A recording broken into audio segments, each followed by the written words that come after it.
ये कहानी एक शांत ग्रह से शुरू होती है जो ब्रह्मांड की अराजकता से अछूता है। एक ऐसी जगह जहाँ सद्भाव पनपता है और प्रकृति अपने शुद्धतम रूप में नृत्य करती है।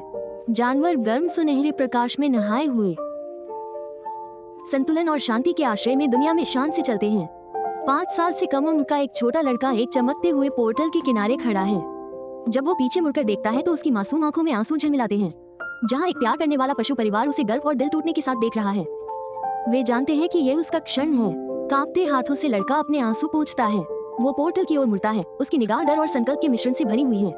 घेर लेता है, उज्जवल और सर्वव्यापी। अंधेरे में लुप्त होने से पहले अब दृश्य बदल जाता है। लड़का पृथ्वी पर आता। प्रकाश उसे है, शांति नहीं। फिर भी अराजकता के बीच लड़के का आश्चर्य अडिग रहता है। वो एक घर के पास एक फेंका हुआ खिलौना देखता है और उसे उठा लेता है। उसकी आंखें चमक रही हैं। वो अंदर भागता है। उसकी हंसी जगह को क्षणिक खुशी से भर देती है। लेकिन घर के अंदर जीवन सामंजस्यपूर्ण नहीं है। उसका परिवार अपनी अपनी दुनिया में लीन है। माँ व्यग्रता से खाना बना रही है, पिता अखबार में डूबा हुआ है और भाई अपनी ही कुंठा में डूबा हुआ है। जैसे ही उसका भाई खिलौना छीन लेता है, लड़के की हंसी फीकी पड़ जाती है।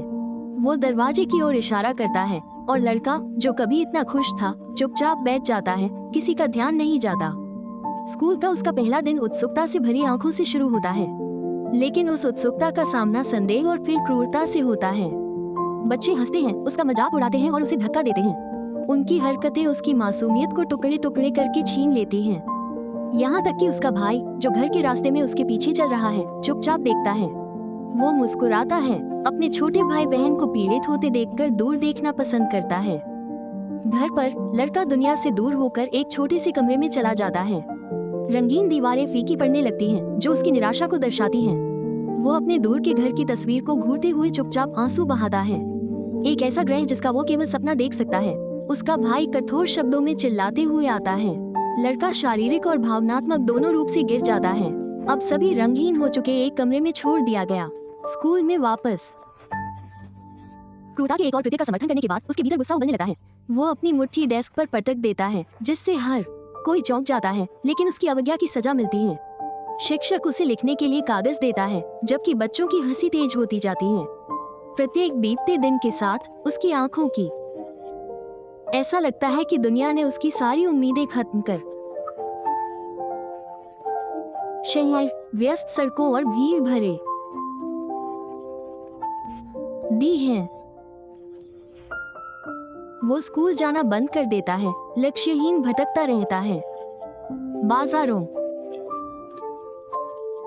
जैसे ही वो लिखता है, कुछ असाधारण घटित होता है। उसे चारों ओर से हल्की चमक घेर लेती है, मानो उसके शब्दों में कोई ऐसी शक्ति हो जिसे वो स्वयं नहीं समझता। अपनी कहानियों को हाथ में लेकर वो शहर में मान्यता चाहता है। उसके सामने दरवाजे बंद हो जाते हैं। वह अपने सपनों का स्वागत करता है। भीड़ भरी सड़क पर अकेला वो अनजान खड़ा रहता है, भीड़ के बीच एक छाया की तरह। नाव पर वापस आते ही आशा की एक चिंगारी फिर से प्रज्वलित होती है। नदी के किनारे पर हिरण दिखाई देता है। उसकी निगाह लगभग जानने वाली होती है। लड़के का हाथ कागज पर चला जाता है और वह लिखता है, निषिद्ध राजकुमार। शीर्षक चमकता है। नदी कागज की लहरों में बदल जाती है, उसकी कहानी को दूसरों तक ले जाती है।